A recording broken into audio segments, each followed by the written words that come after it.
This is a Conversations with Creatives visual podcast for Opus. This season, we're taking our creativity into the open and exploring the outdoors. Being outside triggers a unique state of mind, one teeming with memories, emotions, and ideas. It's the perfect space in which to create. In our last podcast, urban sketchers Sandra Tumeliwan and Jose de Juan talked about drawing inspiration from the city. In this episode, we're venturing further into the wilderness with plein air masters Maria Josenhans and Dominik Modelinski. They'll discuss how their practice helps them explore different environments and how they capture the spirit and energy of our natural surroundings through breathtaking, unique work. My name's Maria Josenhans, and I paint both plein air, so that is outdoors on location, and I also paint in my studio here in North Vancouver, British Columbia. Nothing beats direct observation. I choose what I'm painting just by letting myself be a part of where I am and being immersed in that situation. It's always changing. So trying to keep up with that is something that you sort of learn to let go of. And that's actually a part of the excitement. I tend to work really quickly when I'm outdoors, or I sort of try to. So there's a very strong intention when you're outdoors to really absorb what's happening at that moment. When I'm out in the field, I do sketching quite a bit. And when I say quite a bit, it doesn't mean it's necessarily a detailed sketch that when someone else looks at it, they might know what's happening. But it's my little roadmap that I make for myself that tells me what it is that inspired me to begin with to paint that scene. I would say the essence of not just place, but that feeling of being outdoors, that is the one that I want to evoke when I'm doing my painting. So be it bright sunlight on the river, or that feeling of warm summer days, whatever it is, or the cool winters, that's where I'm going with it. I'm going for that feeling, not a replication of place. Creativity for me happens when I can sort of bring myself to a slightly calmer place. So I think that's a big reason that I gravitate towards being in nature.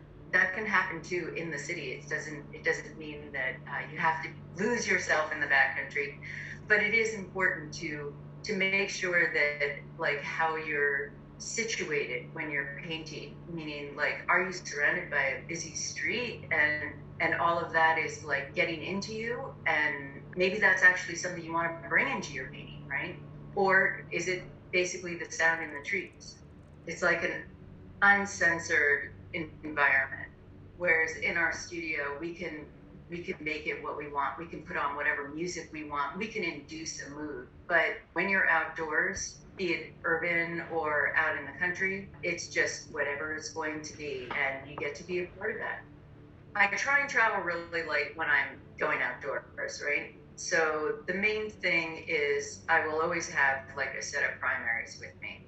If I were, stuck to just 3 colors in white, it would probably be cad yellow light, alizarin permanent, and ultramarine blue. And I paint in oil. But those are like my 3 set that will get me just about anything I need in almost any situation. I love painting 6x8. It's not a major commitment. You're going to get some really good information, some great color notes, so that when I come back to the studio, I can refer to those. It's really good to be, when you start a painting, to be clear about your intention, because it really helps you. Lots of times I just choose to make oil sketches that will give me tons of information later. And if I get a good painting out of it, that's awesome. But if I don't, then I'm not really too muffed about it. Nature can be far more original than me. So if I just go out there and look and be open, like I said, to what's in front of me, I'm going to discover far more than I ever could in my own imagination. The world is just a treasure trove if you're open to it. I think that's a big part of plein air painting. It's different than going for a walk, because you stop and you are standing in one place. And if you think that there is nothing to paint where you are, the best thing to do is to stand still. It is there. There will be something there. My name is Dominik Modelinski. I'm a Canadian artist working full-time in oil medium. I paint and travel across the world in many different environments. My main attraction is actually the far north, the Yukon, Alaska, the high Arctic, where I spent the last 3 decades on and off painting plein air and studio. My fascination with nature came from interacting with nature since I was a small child. I'm definitely interested in particular environments, dramatic mountain vistas, interesting foregrounds and lakes. I make a calculated decision before I start painting, where my shadows, where my lights will be, what will be the overall color harmony, what will be the dominant contrast in a painting, and I stick with it from the beginning. After 2-3 hours of painting outside, you achieve kind of a sense of meditation that cannot be achieved by just being in a studio.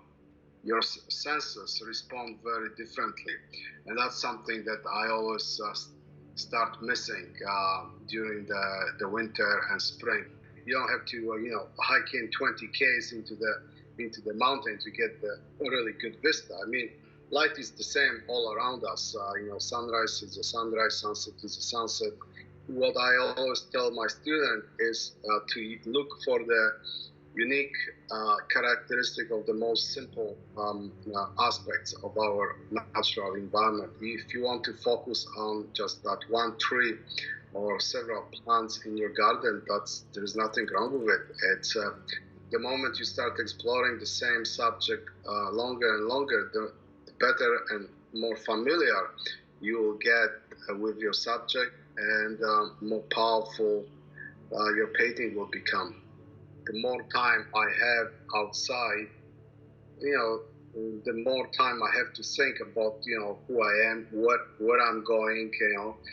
The first usually trip of the year, of the season, I find that the inner voice is quite loud, and then it calms down, and then that's kind of the wonderful state I always strive to be in.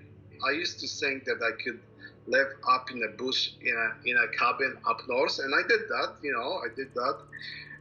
But it is challenging for art career, and I had to make the very difficult personal decision.